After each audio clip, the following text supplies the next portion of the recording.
Good morning. This is Trang Vo at the California ISO. Thank you for joining us for the Release User Group, March 18, 2025.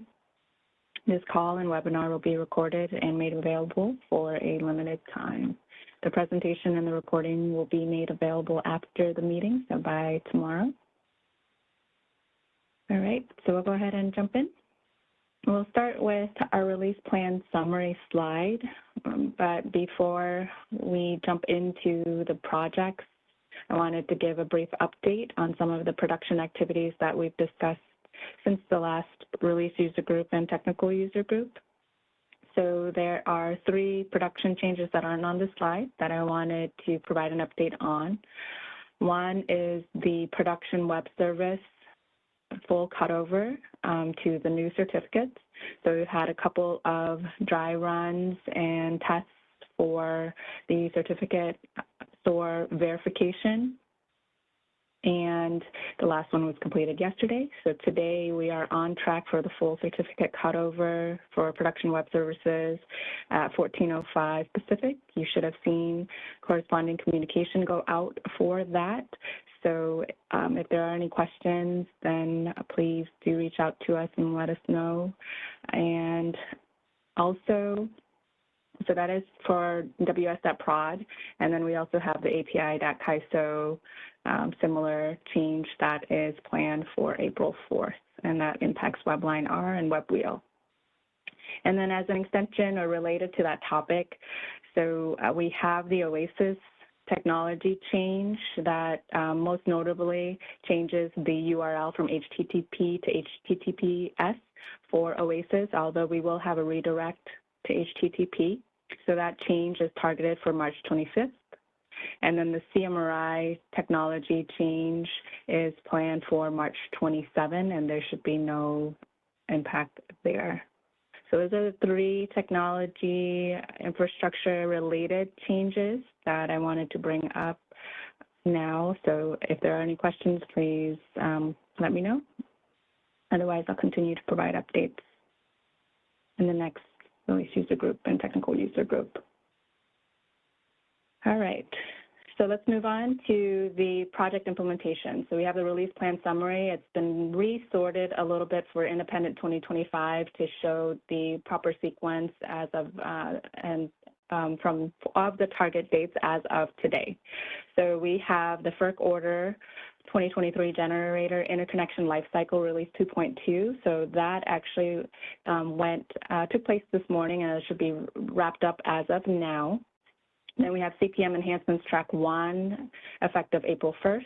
Highest emergency rating has shifted to beginning to mid-April, so between April 9 and 10 is our last target there.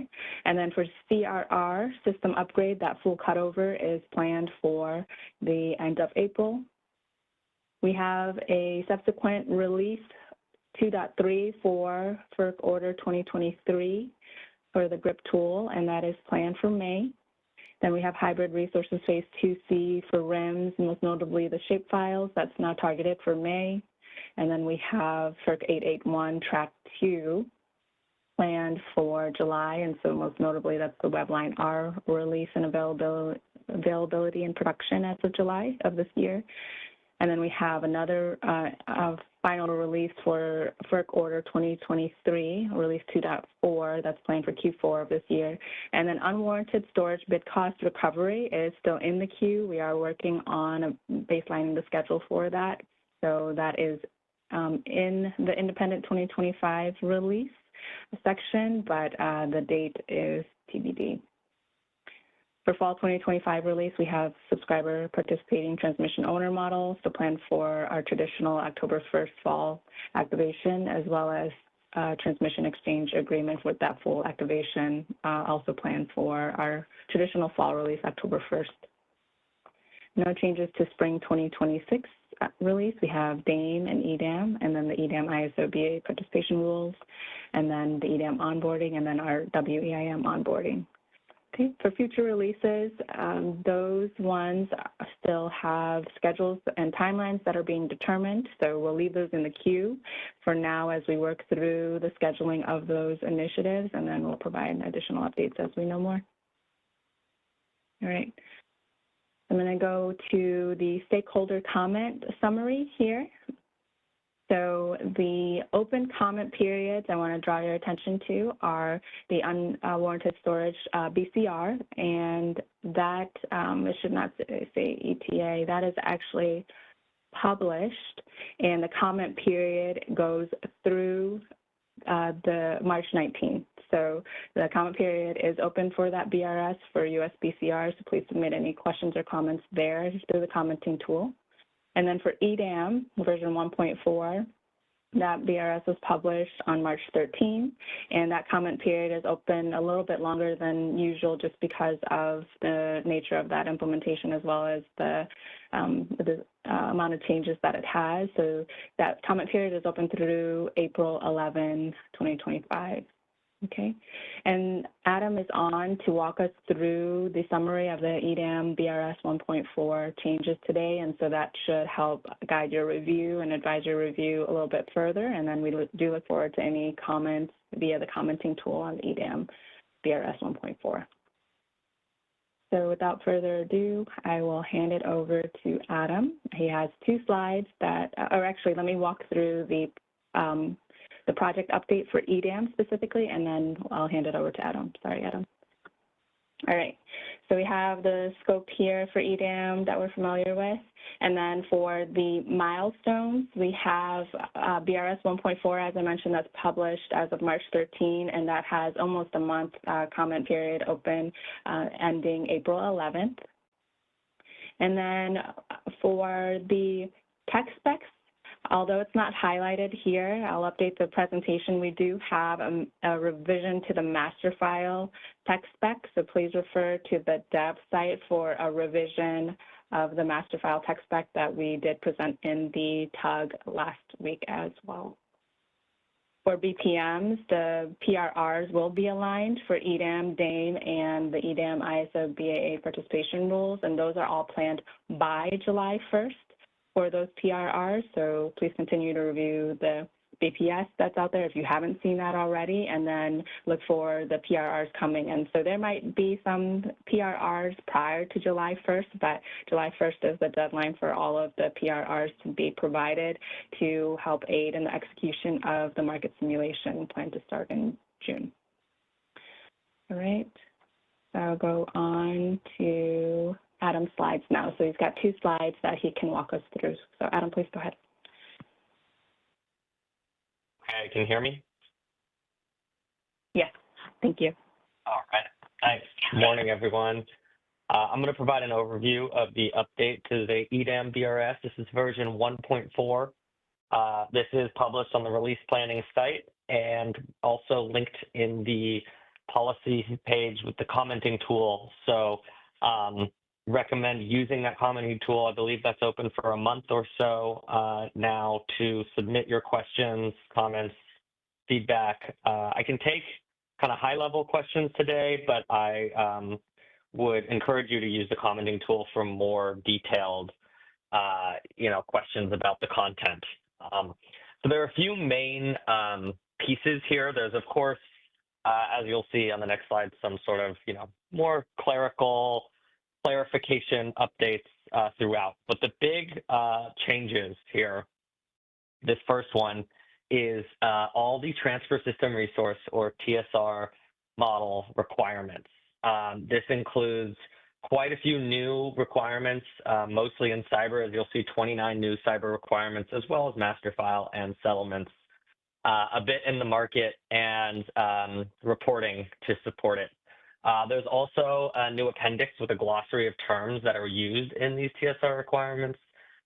Essentially, we had transfer system resource requirements are previously in the BRS, and then through ISO as well as market participant feedback, we realized we wanted to really enhance this model, provide more flexibility, use of capturing different types of contracts, and really represent them in the market as best we can. So that's why you see a handful of requirements removed on the right side. Those represent the old TSR model, kind of based off the policy and higher level tariff. But since we then sank our teeth into it, we really got into a lot more detail in defining exactly how this is going to work. And this includes 4 different types of TSRs. And each requirement for this model, for this scope is, you'll see, it won't just say EDAM-BRQ, it'll say EDAM-TSR-BRQ. And that should make it really easy to identify what is a new added TSR requirement. Of course, you'll also see them in the red line of the BRS. So that's kind of probably the biggest change in this version. And like I said, it has quite a bit of detail and how everything is modeled in the master file, cyber validation rules, how we accommodate day of or transient TSRs as well. And then, of course, how the transfer revenue is distributed in settlements. The other big one here is the inter-SC, not quite as many new requirements, but this is to support trades between SCs, something that I think also has been talked about a bit with market participants, and ISO SMEs is something that we really think weren't including in the first iteration of EDAM, the EDAM BRS, but really want to be able to support given the strong request for this. So most of this is also in cyber, as you can see, 14 new requirements in cyber. Similarly, IST is in the BRQ ID for all of these new inter-SC trade requirements. Another change here is the GHG model. We had quite a few items we needed to clarify. Not doing GHG, bid cost recovery, including virtuals in some of the calculations, and making sure everything's flowed and made sense. Some of these are that type of scope content changes. Others are really just clarifications. So you can see a set of requirements there as well. A few changes going on in RUC, nothing major, but just some requirements there to update bid requirement rules for RCU. I think we originally had a requirement for RCD. We removed that. We wanted to specify the LESRs are included in RUC, and that was maybe implicit, but we wanted to call it out. We can go to the next slide, and then I'll take questions at the end. That might be easiest if there are any. A couple updates in how we calculate default energy bids and some of the functionality there. The maximum import bid price calculation with our move from a current system, a SMEC to BAA MEX, the inputs are changing, and so we wanted to specify that we're using the CAISO BAA MEX for that calculation. Additionally, we already had scope about bilateral trading prices, but we didn't include a fallback logic. What if those prices are not available? So we added that in. You take the most recent price, I believe is what it is. In the resource efficiency evaluation, we removed the penalty price for IRU, IRD in the RSE. That won't be applied in the RSE function process anymore. We clarified system resource eligibility in the RSC, as well as PT exports for CAISO BAA. So mostly some clarifications there, one change. The next one here, ST tie. So in the last BRS, the DAME BRS, which was published, I want to say last month or so, maybe earlier, I can't remember exactly, it had a fair number of changes to support schedule point tie functionality. This is a change that we, received feedback, internal and external, something that we really want to support in DAME. And so there's a fair number of requirements that have been added to EDAM just to true up what's in DAME and what's in EDAM. And you'll notice we've already had some of these extend to EDAM type requirements that are really the functionality falls under the DAME policy and tariff. The day ahead market enhancements. But of course, with EDAM coming online, we need to extend that functionality to all of our EDAM BAAs and resources. So that's really what you're seeing here. I believe each one of these, it may or may not reference the DAME requirement, but if you have questions on that, feel free to submit a comment and we can help with that mapping. But essentially, the core of this is housed in DAME, and what you see in EDAM is just make sure that we do this for EDAM as well. Oh, I mentioned the GHG BCR. It looks like I put that separately as as a settlements piece rather than a GHG piece. So again, we won't be calculating GHG BCR. The next piece, an OASIS change was we currently, I believe, show day ahead 1, 2, and 7 demand forecasts on OASIS. And then the other ones for CAISO are on today's outlook. We won't be impacting or touching today's outlook as part of EDAM. So we wanted to, ensure equal access to information and make it easier to find it all in one place. So adding in all from day ahead 1 to day ahead 7 demand forecasts on OASIS should make it easier to find that information for your, 7 day ahead, 6 day ahead, et cetera, planning. And then finally, as I mentioned, there's a fair number of kind of disparate changes that don't fall into one easy bucket. And rather than list them all out individually, I lumped them together as there's clarifications. In some case, we wanted to add details or examples to make it easier to understand. Some requirements that were added or removed just to address some gaps that this isn't fully telling the picture without this, let's put that in. And then, of course, some language changes, typo fixes, things like that we've since caught. That's the overview. And like I said, everything is found in the red lines of the BRS and the red line version. We also have a clean version. Should make it easy to read as well. So any questions on that?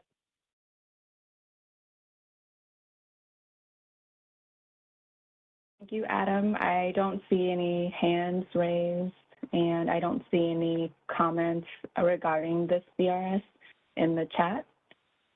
So thank you for putting this together. And also just I wanted to circle back to what you said about DAME. Can you believe that was actually December 23rd of 2024 that, when that version was published? So how time flies. Regardless, wow. Thanks for that. Yeah, no problem. So please do review the BRS, and you can reference this presentation for the summary that Adam put together and the overview of the changes, and we look forward to getting your comments in. And then also, Martin Kranov, our Market Sim coordinator, is continuing to review all the revisions to DAME, EDAM, and EDAM ISO BAA to make sure that we make any updates to the scenarios for the market simulation as well. All right, Adam, go ahead.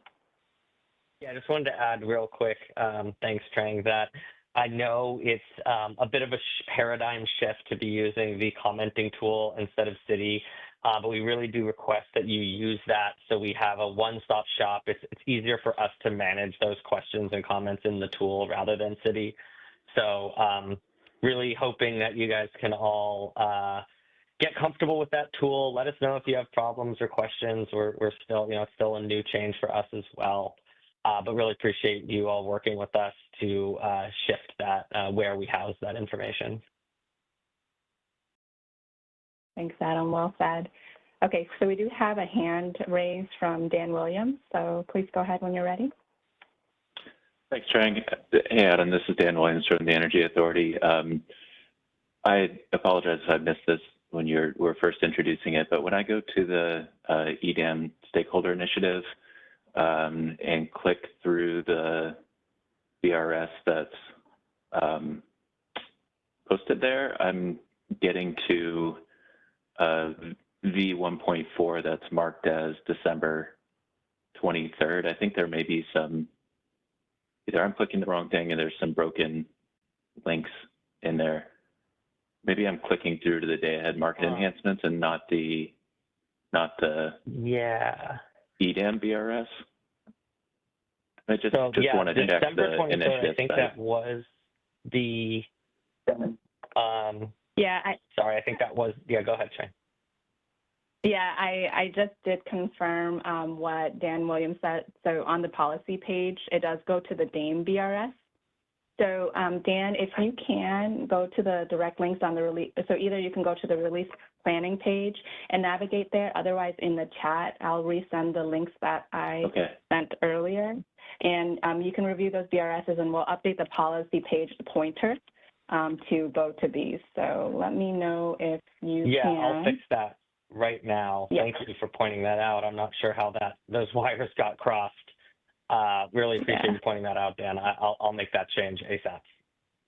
Yeah, no problem. And then, go ahead. No, you finished trying, sorry. Oh, and the comments link does go to the EDAM 1.4 comment, so I'll also put that here too.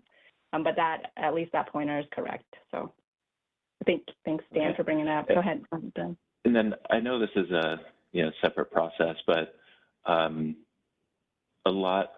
it feels like a lot has moved here. And I understand we're going to be starting the EDAM business practice manual change process here sometime soon. But when taking in comments on the BRS, should we be identifying things that maybe we'd like to hear some more discussion around why certain decisions were made resulting in the BRS changes that maybe would show up in the BPM process?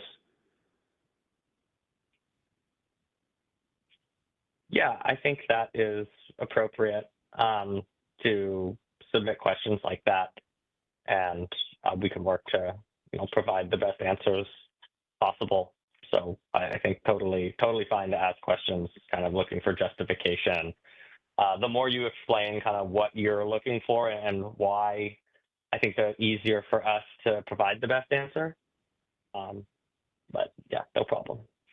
Okay. Yeah, we'll attempt to do that. I know this is a pretty unique and comprehensive effort here. So some of it is just, kind of learning and moving along with you all as you develop all this.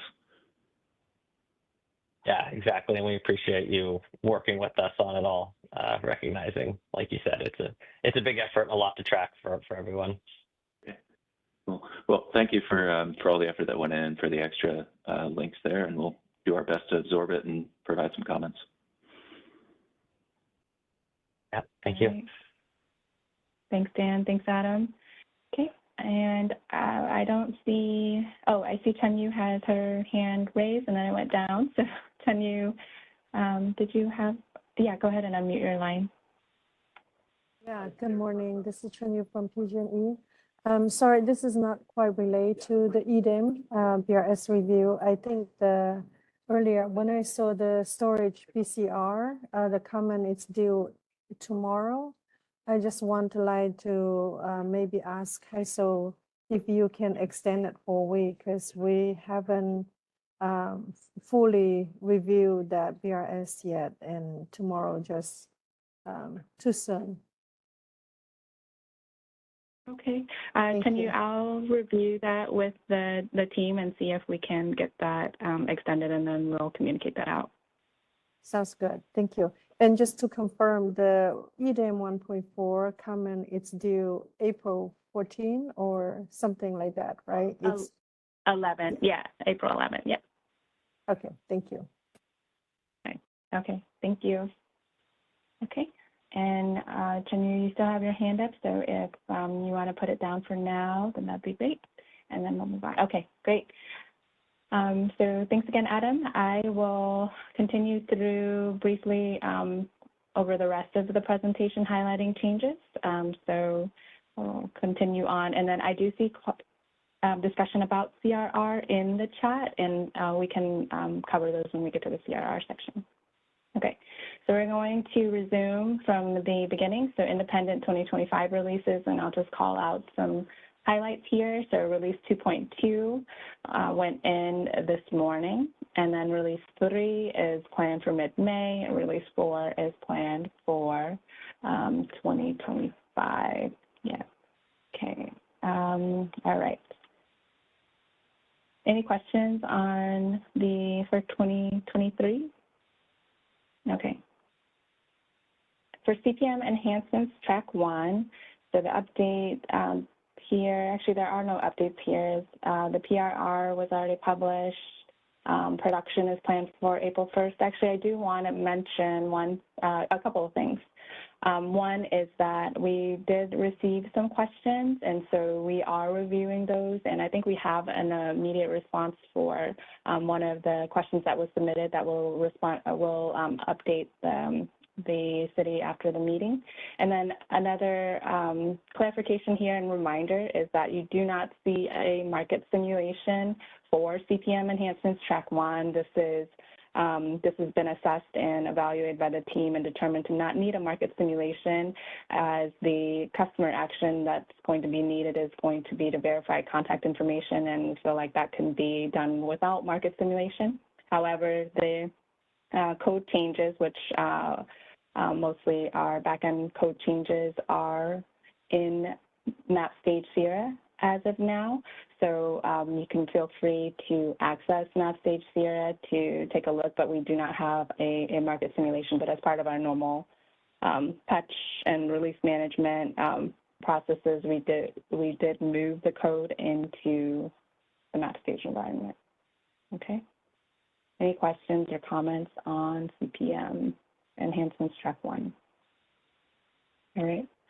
Move on to highest emergency rating. So Martin is still working with teams on unstructured market simulation that's going through April 3rd. So we've had different phases of the market simulation, starting with OMS-only connectivity into taking participant data inputs and then running it through another environment to provide some end-to-end, some hybrid environment end-to-end market simulation. And then we have some continued unstructured market simulation through April 3rd, and that yields a production activation by April 10th. So right now we're looking at between April 9 and 10, and then we'll announce that as we get closer to confirm.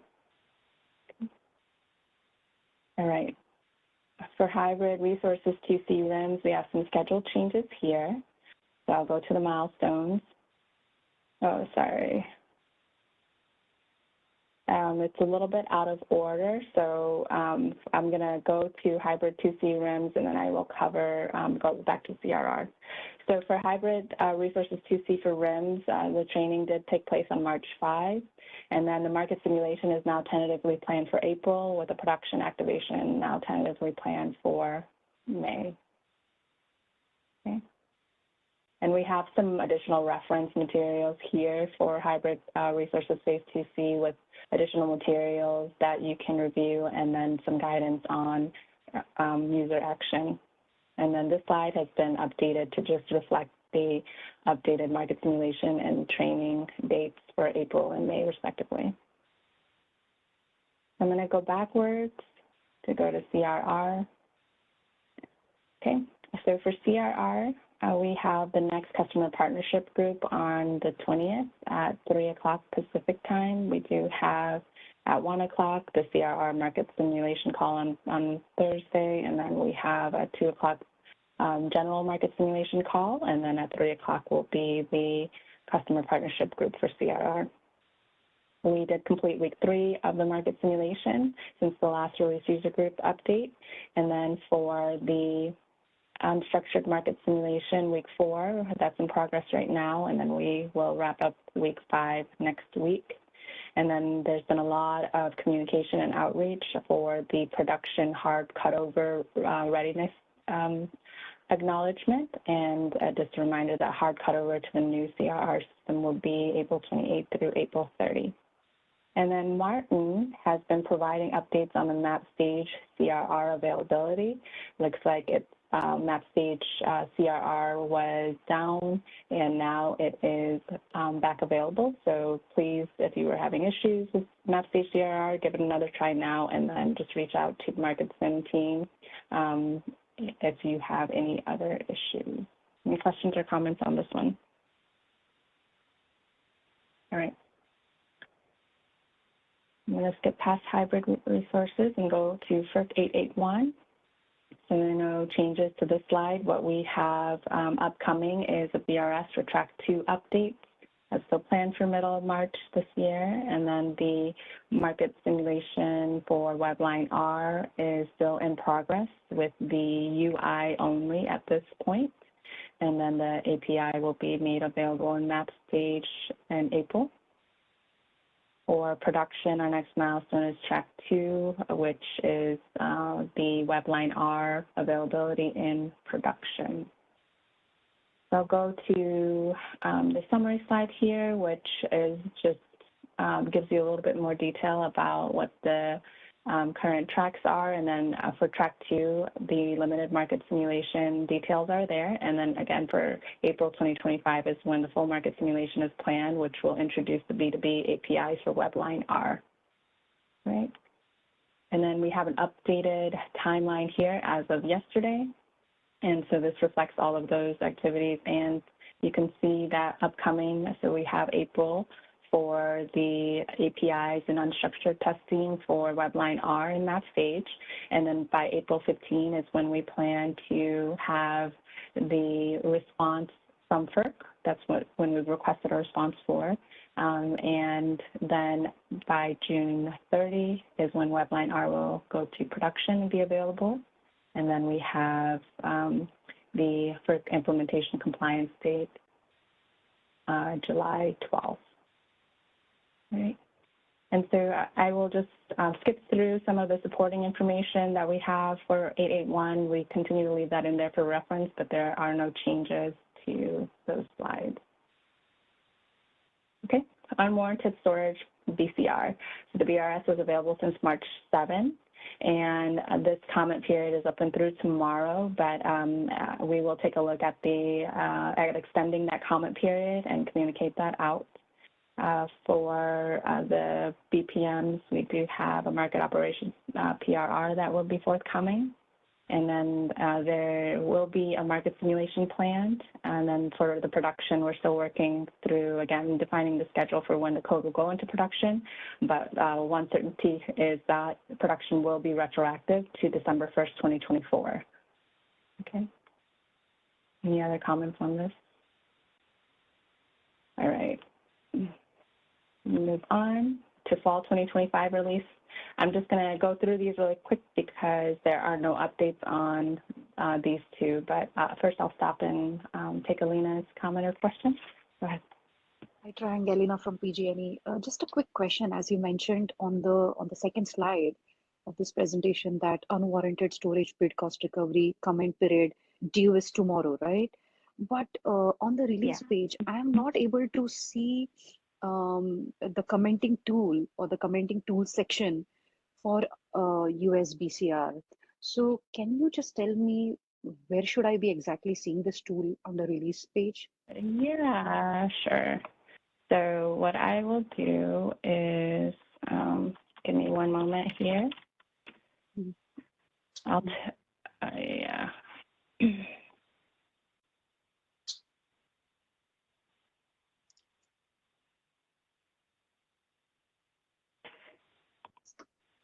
All right, so here is the direct link to the comments for USBCR.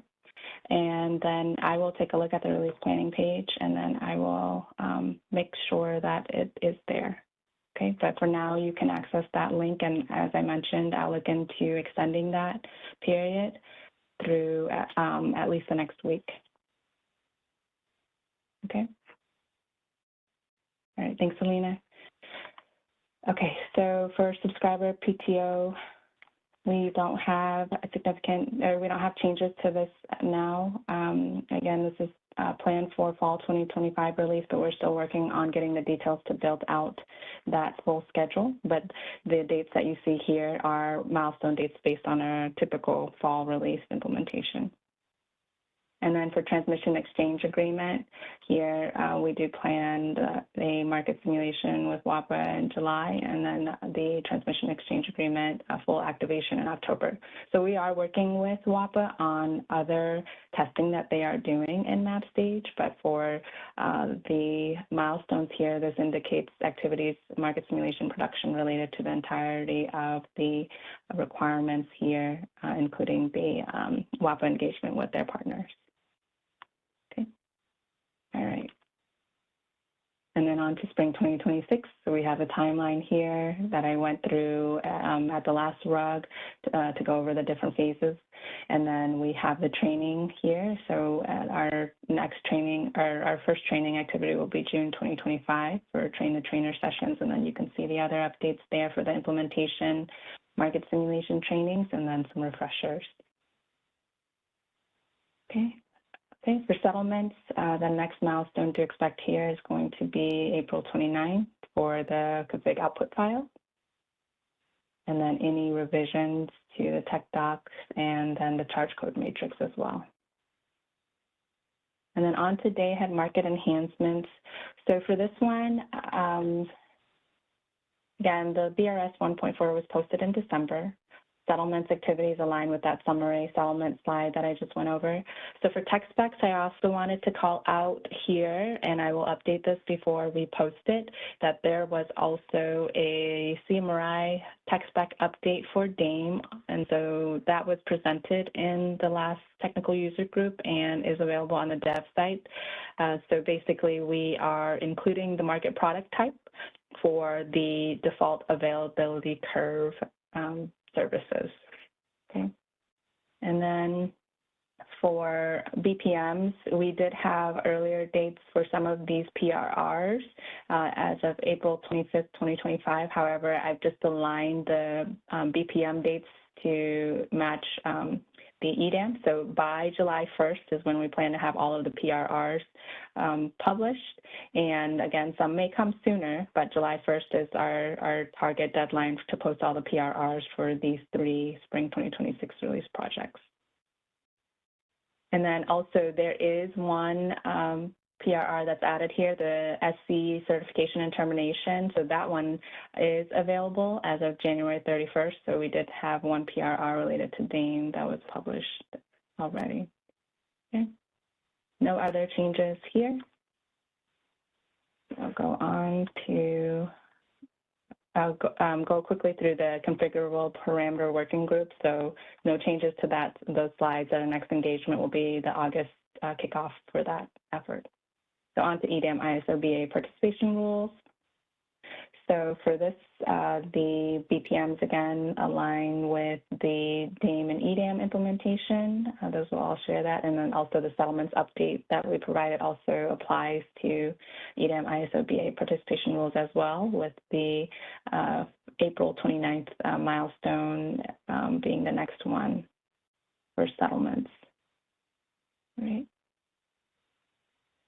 Okay, and then I think the rest of this, we don't have any other changes. So we have the WEAM onboarding in spring of 2026. And then for our future releases, we still have those ones in the queue, but we don't have schedules built out for those yet. So I'm gonna just quickly go through those. And then that is all that I have for today. Does anybody have any additional questions or comments? All right, so Alina, I still see your hand up. Do you still have a question or comment? Sorry, Trang, I don't. Okay, I've just put it down. Okay, okay, thanks. Okay, Krishnanthi, please go ahead. Hi, Trang. The OASIS URL switch from HTTP to HTTPS, you mentioned it's going to be sometime after March 19. Yeah. Has the date been decided? Yeah. So I mentioned that at the beginning of the call, so sorry if I wasn't more clear, but that OASIS change is planned for production March 25th, so a week from today, and you will receive notices. So I think we're making our final decision today, and then we will send out reminder notices,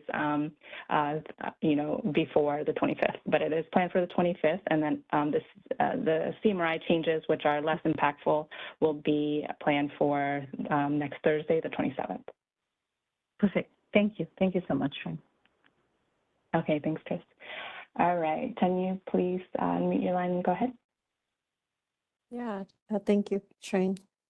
Thanks for all the updates. I guess I will, maybe many market participants will be in the same boat, is that we know that Kaiser works tirelessly on the DAM and the EDAM initiative.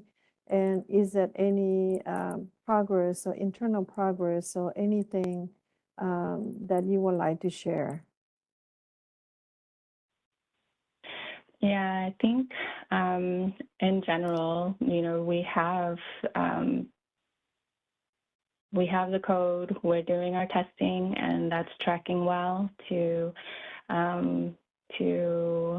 get the changes promoted into MapStage for your connectivity period or the onboarding entities integration testing period.